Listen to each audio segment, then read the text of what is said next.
show how intensely Trump and his allies pressured the Justice Department to challenge the 2020 election results, and how then acting Attorney General Jeffrey Rosen resisted that pressure in the final weeks of the Trump administration. In one instance, Trump's chief of staff at the time, Mark Meadows, tried to have Rosen arrange an FBI meeting with a Rudy Giuliani ally who claimed Italy was using military technology and satellites to somehow change votes in favor of President Biden. Now, Rosen later wrote to then acting Deputy Attorney General Richard Donoghue, quote, "I flatly refused. Said I would not be giving any special treatment to Giuliani or any of his witnesses, and reaffirmed yet again that I will not talk to Giuliani about any of this." CNN's Whitney Wild joins us now. Whitney, it didn't end there. Meadows kept pushing, and Rosen kept pushing back.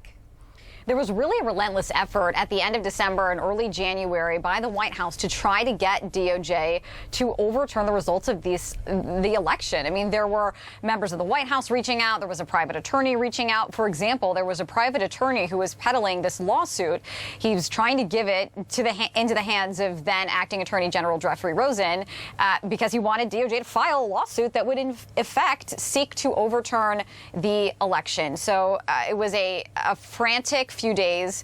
But in the end, the Justice Department did not give in to the White House's demands. But just to put a fine point on it, to highlight just how, really outlandish things got between the White House and the Department of Justice, at one point, Jeffrey Rosen, in responding to an email by Mark Meadows, forwards an email to his number two, Richard Donoghue. And underneath, in this email, Jeffrey Rosen says, "Can you believe this? I'm not going to respond to the message below." The message below, Anna, was Mark Meadows asking him to look into allegations of, voting anomalies in Fulton County, Georgia. And, Jeffrey Rosen obviously saying this is crazy. I'm not doing this. So he forwards it to Richard Donoghue. And then later they get this YouTube link from Mark Meadows that, again, purports to, be part of this conspiracy of Italian satellites trying to manipulate voter data. So Jeffrey Rosen just sends it to Richard Donoghue. And Richard Donoghue, again, the number two at DOJ, just responds simply pure insanity.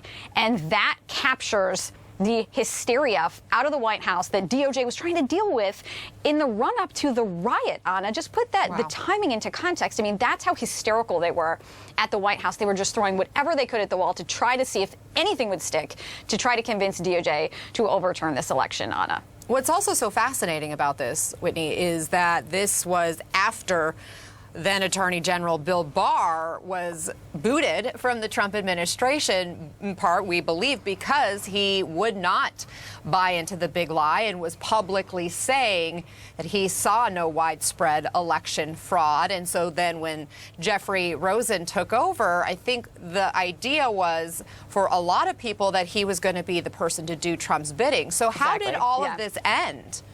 Well, we don't know exactly what the final endpoint was, but the emails do show sort of these two, final moments. And I think, the really big one out of the two is this January 3rd meeting between a man named Jeffrey Clark, Jeffrey Rosen, the White House, President Trump.